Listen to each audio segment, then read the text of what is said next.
Shalom, shalom, Israel's brothers. Y'all Brother, my brother. coming back at you with another cold cut through the spirit. Day 5, all praises to Yahweh Shem Yahshua, Lord willing. We keep coming with the cold cuts, man. Going over some milk topics, meat, bread, for the nation, especially for us, because when we edify ourselves as well, right? All praise to Yahweh Shem Yahshua for another mighty day through the spirit. This is gonna be a quick cold cut, just touching on envy, jealousy. From your neighbor or from yourself as well, if you're still struggling with that spirit, looking upon others and seeing what they have instead of looking upon what the Most High gave you. Right? Get a quick precept. Right, kicking it off. Go to the book of Proverbs, chapter 27.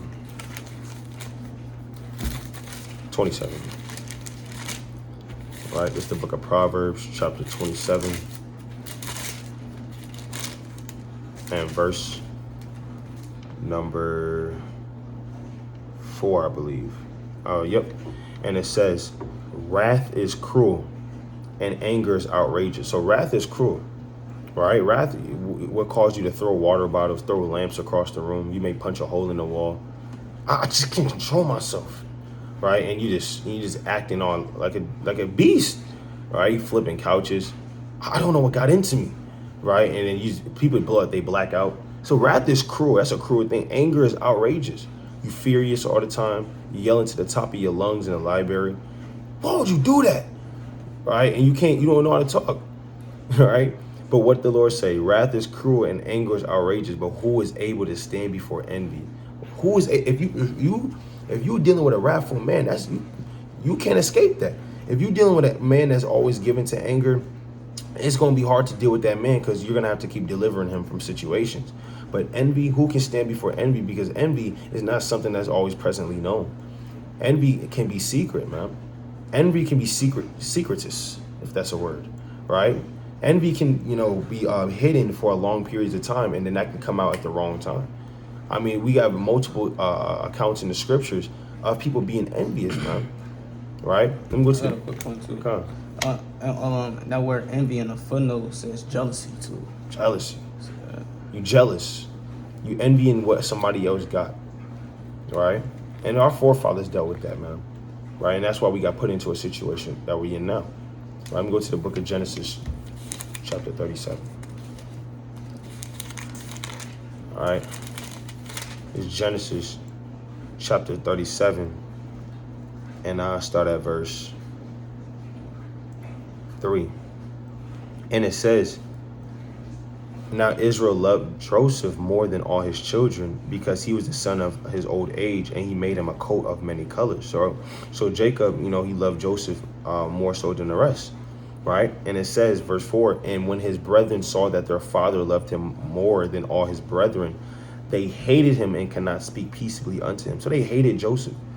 That hate came from envy because they weren't as loved as Joseph was, man. They didn't have a coat of many colors. Maybe their coat was bland, black and white. Who knows? But they didn't like Joseph because of how his father loved him. Verse 5, and Joseph dreamed a dream, and he told it to his brethren, and they hated him yet the more. So they were just very envious of Joseph for what he had, for what he can do, for his gifts, for Joseph loving him. You can't have that spirit, man. You can't have the spirit of the rest of the 11 brothers of Joseph, right, which is of our forefathers. And it says, I started verse 8, and his brethren said to him, shalt thou indeed reign over us, or shalt thou indeed have dominion over us? And they hated him yet the more for his dreams and for his words. So they just kept hating him. They kept becoming more envious. They couldn't stop. That demon was just on them, man. Right? What you got again? It's the book of Sirach, chapter 30, and verse number 23. It says, love thy own soul and comfort thy heart. Remove sorrow far from thee, for sorrow hath killed many, and there is no profit therein. It says, envy and wrath shorten the life, and carefulness bringeth age before the time. So the Lord said both envy and wrath can shorten your lifespan.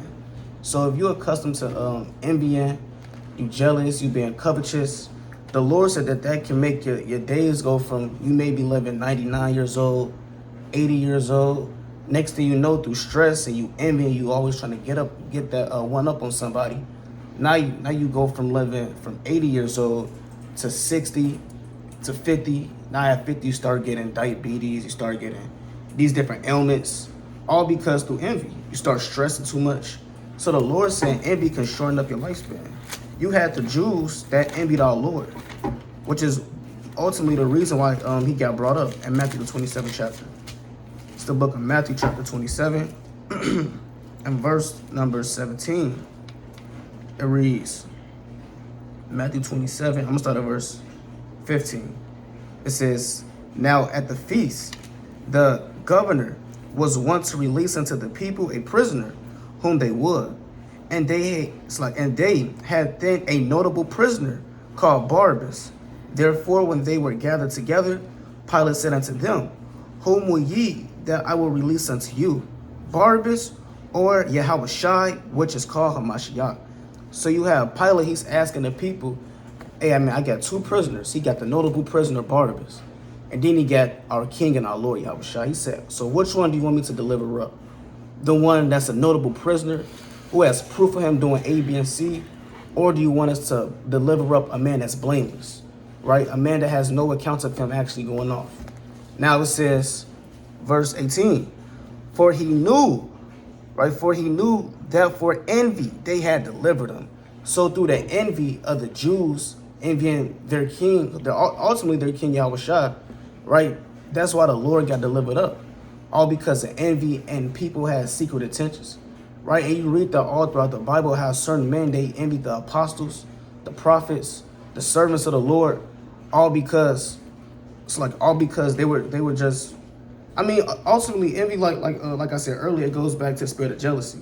All because that they had something that the Lord gave that man that they couldn't receive. Let's go to the book of Numbers, chapter 12. Men envy Moses. We read that in Numbers the 12th chapter, Numbers the 16th chapter, Numbers the 14th chapter. Different men continually coming up to Moses envying him. It's the book of Numbers chapter 12 and verse number 1. It says, and Miriam and Aaron spake against Moses because of the Ethiopian woman whom he had married. For he had married an Ethiopian woman. For they said, hath the Lord indeed spoke only by Moses? So now they slowly scoffing.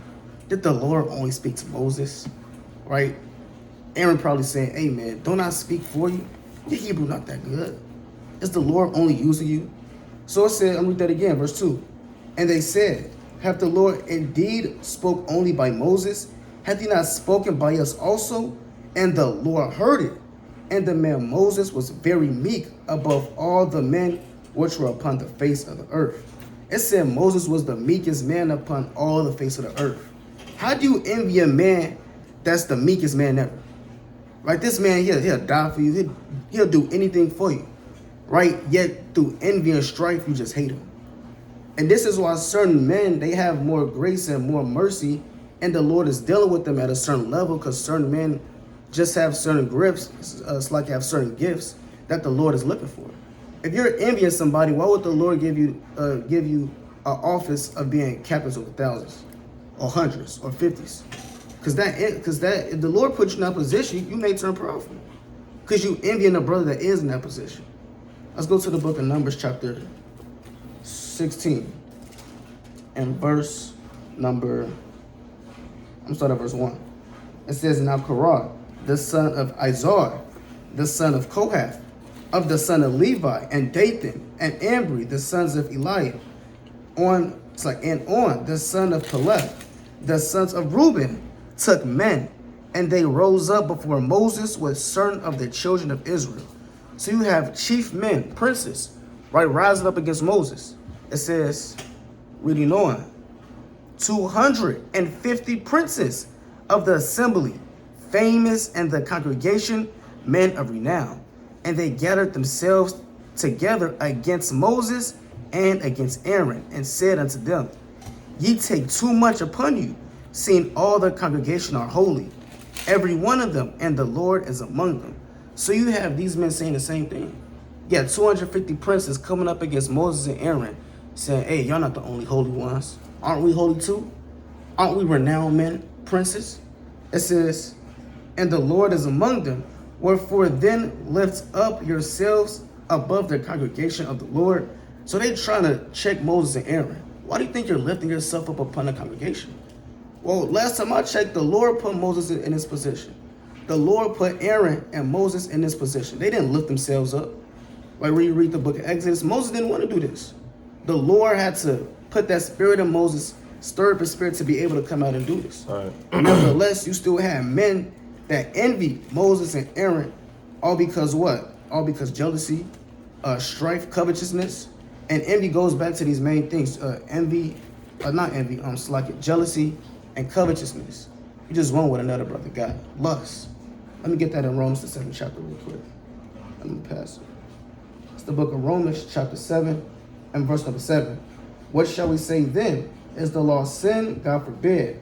Nay, I had not known sin but by the law, for I had not known lust, except the law had said, thou shalt not covet.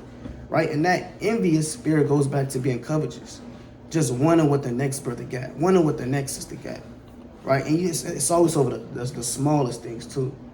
So we all want to self-examine and make sure that we're not moving in a spirit of certain men that was envious and covetousness. Right? And covetous. What you got it? Khan, that's right. Right? This is the book of Job, chapter 5 and verse 4. And it says, I'm going to start at verse 2.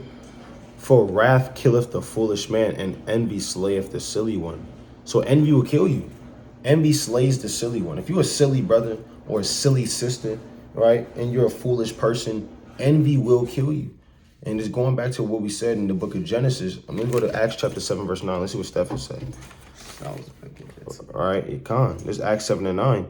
And it says, and the patriarchs moved with envy. So yeah, they hated him, but why did they hate him? Right? It moved with envy, sold Joseph into Egypt, but Yahweh was with him. So even if somebody envies you and is trying to kill you, the Lord will stop that and have you prosper because the Lord can be with you. The Lord not going to be with that person. That person is going to perish, man. Right? Unless the Lord has mercy on them. But envy was why they sold Joseph into Egypt. Envy is why they hated him yet the more, and couldn't speak peaceably unto him. Let's go to Acts chapter 13, 45. All right, it's Acts chapter 13, verse 42. And when the Jews were gone out of the synagogue, the Gentiles besought that these words might be preached to them the next Sabbath. Now when the congregation was broken up, many of the Jews and religious proselytes followed Paul and Barnabas. So you got religious proselytes, Jews, right? Men that understood the scriptures, that were following Paul and Barnabas, who speaking to them persuaded them to continue in the grace of God. And on the next Sabbath day, came almost the whole city together to hear the word of the Lord, or the word of God. So you have the next Sabbath day, the whole city came to hear these words that Paul and Barnabas were speaking. Let's see what happened. But when the Jews saw the multitudes, they were filled with envy. Oh, damn, why them brothers got 3,000 views and we only got 100? Them brothers only got 5 brothers in the camp and we got 1,000. I'm the captain. Why we only got 200 views? And you ripping your hair out, you're looking on the YouTube analytics on what you can do better, and you're looking who watching your video, you're trying to promote it all over social media just so you can get one more view than that brother. That's the you have a unity camp and you only fed a few sheep. Nobody really came to hear the words of the Lord, but then you look on another video and they had thousands of people come out. You see all types of sisters and children in the background with the fringes on. Right? Why can't we get sisters to come in our camp? Why they pass over something mighty? Why they pass over garments so mighty? We should have thought of those colors. And now you tell everybody they stole those color ideas from you so you couldn't use those colors. That's off. That's evil. Right? And it says, but when the Jews saw the multitudes, they were filled with envy and spake against those which were spoken by Paul. So they spake against those that were spoken by Paul, man. They going up to people that Paul spoke to and said, man, don't listen to them, man. Don't you know what they did A, B, and C? They pulling people to the side, contradicting and blaspheming. Meaning when you contradict, you say one thing, then you say something else. You just don't make any sense. They were filled with so much envy. The words that came out of their mouth made no sense, man. And blaspheming, filthy lies that ought not to be said just because they were moved with wrath and envy. This is what our people went through. This is what our people do, man. All right, I'm going to the book of Acts, chapter 17. You can't have an envious spirit, not towards your brother, nor towards these other nations as well. Right? It's Acts chapter 17 and verse 4. I start verse 3. Opening and alleging alleging that Hamashiach must needs have suffered and risen from the dead, and that this Yahushua whom I preach unto you is Hamashiach. And some of them believed, consorted with Paul and Silas, and the devoted Greeks a great multitude, and of the chief women not a few. So you had a lot of Greeks, you had a lot of chief women that believed in the Lord. Verse 5, but when the Jews which believed not, moved with envy, took unto them certain lewd fellows of the baser sort, and gathered a company. So they took some foolish men, men of Belial, men that had no understanding, that was of a lesser sort. Right? And what they do? And set all the city up on an uproar, and assaulted the house of Jason, and sought to bring them out to the people. And when they found them not, they drew Jason and certain brethren unto the rulers of the city, crying, these that have turned the world upside down are come hither also. So they had the whole city in an uproar. They burning houses. They bringing men out the houses by the damn ear, threw them on the damn in the middle of the crowd, and said these men have made the city an uproar just because they have people believe on Yahushua's name. See that? I'm gonna go to the book of Proverbs, chapter 3 and 31. Actually, I'm gonna go to Psalm 73. All right. It's the book of Psalms, chapter 73 and verse 3. Let's see what King David said. For I was envious at the foolish when I saw the prosperity of the wicked. So you may even see the wicked of your own people. You may see Esau and these other nations prosper, right? And it says, for there are no bands in their death, but their strength is firm. They are not in trouble as other men, neither are they plagued like other men. Therefore pride compasseth them about as a chain, and violence covereth them as a garment. Their eyes stand out with fatness. They have more than their heart could wish. Yeah, they have everything. They have everything. They have the houses. They have the garments. They can go outside willingly and not be afraid of being put to death by their own police department. Right? They got the money, the inheritance. They have all these different things, man. They don't worry about bills. Right? I've never seen an Edomite say I gotta pay bills. Damn, they don't do it. So King David was like, man, I'm envious at the foolish. But what did he say? Verse 22. So foolish was I and ignorant. I was as a beast before thee. Nevertheless, I am continually with thee. Thou hast holding me by my hand. So he said, well, I'm so foolish for being envious at them. I'm so stupid, right? Well, I'm not envious at the foolish. The Lord has always been with me. The Lord has never forsaken. They don't have the Most High. Yeah, they have the material stuff that's going to pass away, but I have something everlasting. That's why you can't be envious at the foolish. You can't be envious at the prosperity of the wicked. Let me go to Proverbs 3:31. All right.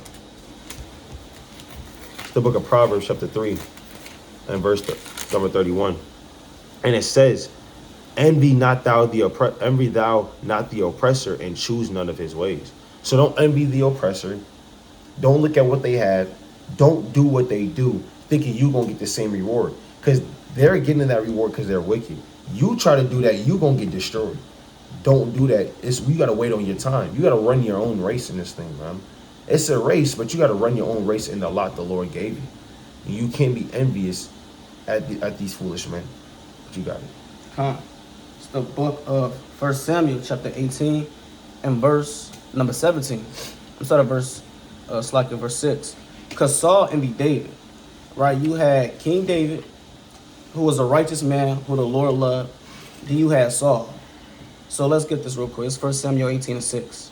And it came to pass, as they came, when David returned from the slaughter of the Philistines, that the women came out of all the cities of Israel, singing and dancing, to meet King Saul with tabrets, with joy, and with instruments of music.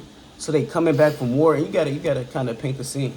They coming back from war. You got the sisters dancing, right? They turning up, singing to King Saul. It says, verse 7. And the women answered one another as they played and said, Saul have slain his thousands and David his 10,000s. So you got the sisters, they kind of get in his head. They saying, yeah, Saul killed his thousands. You got King David though. He killed 10,000s. And you know Jake loved the preeminence. Jake loved the preeminence. Hey, what do you mean? Then aren't I the king? Should they only be praising me? And that's the spirit that certain men move in. If somebody getting better or getting so-called more praise than you, you should honor that man. They all praise to the Most High. Hey, yeah, you're right. You're right. That is a mighty brother. But let's see the mindset of King Saul. It says, verse 8, and Saul was very wroth and saying, and the saying displeased them. And he said, they have ascribed unto David 10,000s, and to me they have ascribed but thousands. And what can he have more but the kingdom? And Saul took this the whole other way. David didn't tell those women, hey man, say Saul this and then say me 10,000. No, these women were already saying that David had nothing to do with this. So why are you getting envious at King David? Well, at this time he wasn't the king, but at David. So you have David, a man. You read 1 Samuel the 16th chapter. You read the attributes of David. Nevertheless, you see how David moved in the spirit, and you see how King Saul moved in the spirit. It says, verse 9, and Saul eyed David from that day and forward. And from that day forward, King Saul had envied David the rest of his life. Right? It said from that day he eyed him forward. It says verse 9. And Saul eyed David from that day and forward, and it came to pass on the morrow that the evil spirit from God came upon Saul, and he prophesied in the midst of the house. And David played with his hand as at other times, and there was a javelin in Saul's hand. So all because what women said that King David had nothing to be a part of, you had Saul, next thing you know, he got an evil spirit upon him from the Lord. And the Lord can do that. If you envying your brother, the Lord can have that spirit of envy even turn up. All because you don't want to fight that demon. You got certain men, they feel that envious spirit coming upon them. They say, no, I can't do that. Let me go to the precepts. They start going through the precepts. But what happened with King Saul? He let that spirit rest upon him. He started falling to his own counsel. Next thing you know, the Lord, he gave him up to his lust. And let that spirit start eating him slowly. Next thing you know, he got a javelin in his hand. Right? It says, verse 11, and Saul cast the javelin, for he said, I will smite David even to the wall with it. And David avoided out of his presence twice. And again, when you read these accounts, you actually come to find out that King David looked up to Saul. Next thing you know, the man that you look up to is trying to kill you through envy. And again, we shouldn't be moving in that spirit, because you see, when you move in that spirit, the Lord gives you over to that spirit. Next thing you know, you're falling out the truth. You getting plagued, you getting judgments, all because of that envy spirit. Let's go to 1 Samuel chapter 19 and verse number 8. It says, and there was war again, and David went out and fought with the Philistines and slew them with a great slaughter, and they fled from him. And the evil spirit from the Lord was upon Saul, as he sat in his house with a javelin in his hand, and David played with his hand. And you still get that envious spirit, that jealous, covetous spirit, that evil spirit upon Saul. And notice how the Lord never removed that spirit from him. Next thing you know, you get all hell breaking loose. You get Saul still with this envious spirit. David still trying to do the work. Saul trying to kill David. I mean, you have one man on the left-hand side trying to kill a righteous man. You have the righteous man trying to look out for King Saul. And again, you read these accounts, you read how King David had multiple times he could have killed King Saul. But what King David actually loved Saul. Because King David, he moved in this spirit. Let's go to 2 Timothy chapter 1 and verse number 7. It says, for God hath not given us the spirit of fear, but of power and of love. So the Lord ultimately gave us the spirit of love. And it's good to go into the judgments and the mighty man, etc. But we do have to remember that the Lord did give us that spirit of love. That's the milk, knowing how to love your brother. And when you slowly drift away from that spirit of love, you start dealing with envy, you start dealing with strife and jealousy and being contentious. That's when the Lord will give you unto those certain spirits. It's the book of 1 John chapter 3 and verse number 14. It says, let me see. I'm starting at verse 13. Marvel not, my brethren, if the world hates you. We know that we have passed from death unto life, because we love the brethren. Right? And we all have to have that spirit of love towards who? The brethren. It says, and he that loveth not his brethren abideth in death. Whoso hateth his brother is a murderer. So the Lord said, if you hate your brother, you're a murderer. And again, that murder doesn't have to be you physically killing someone. That can be that spirit of jealousy, that spirit of strife, envy, all creeping up on you. And the Lord said, at that point, you're murdering your brother. Reading on, it says, and ye know that no murderer have eternal life abiding in him. So ultimately, if you can't get past that spirit of envy, that spirit of jealousy, then you might as well just kiss the kingdom of heaven goodbye. If you can't overcome that jealous demon, brother, you might as well just not even do it. Because the Lord said, if you hate your brother, don't even think twice about getting the kingdom. Let's get this real. I'm gonna get this last one. Let's go to the book of Mark, chapter 12, and verse number 29. Mark chapter 12 and verse number 29. It reads, and Yahushua answered him, the first of all the commandments is here, O Israel, the Lord our God is one Lord. And thou shalt love the Lord thy God with all thine heart, and with all thy soul, and with all thy mind, and with all thy strength. This is the first commandment. And the second is namely this, thou shalt love thy neighbor as thyself. There is no other commandment greater than these. So out of all 613 commandments, the first greatest commandment is to love the Lord, obey the Lord. And the second one of all 613 under loving the Lord is loving your brethren. It didn't say envy your brother. It didn't say have strife, have contention. It said the second greatest commandment is loving your brother. And we just read that if you don't love your brother, you don't get eternal life. So how much more should you try to push away and wash away that envious spirit and put on that loving, genuine spirit? But you got it. That's right. That's right. I'm going to close it off with this. This is the book of Galatians, chapter 5, and verse 19.